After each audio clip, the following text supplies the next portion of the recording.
उपमासाठी लागणारे सर्व साहित्य इथे कापून घेतलेले आहे। त्यासोबतच 1 कप रवा घेतलेला आहे। त्यानंतर गॅसवर कढई गरम करून त्यात तेल घालून घ्यायचे आहे। तेल गरम झाल्यानंतर 1 कप जो रवा घेतला होता तो टाकून घेऊन त्याला गोल्डन ब्राऊन कलर येऊस तर आपल्याला परतून घ्यायचा आहे। रवा भाजून झाल्यास तो एका प्लेटमध्ये काढून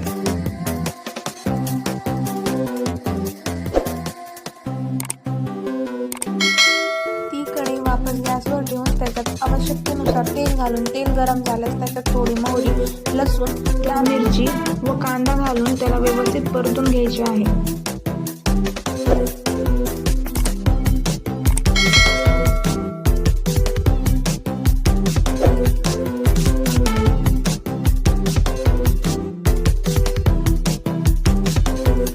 व त्यात थोडे शेंगदाणेही घालायचे आहे।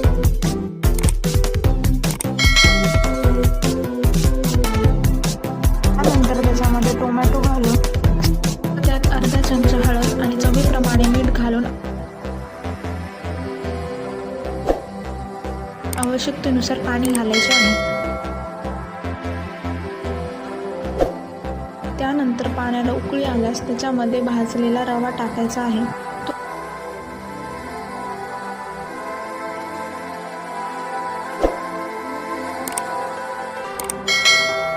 तो रवा शिजल्यानंतर त्यावर कापलेली कोथिंबीर घालून घ्यायची आहे। चला तर मग असा आपला गरम गरम उपमा तयार आहे।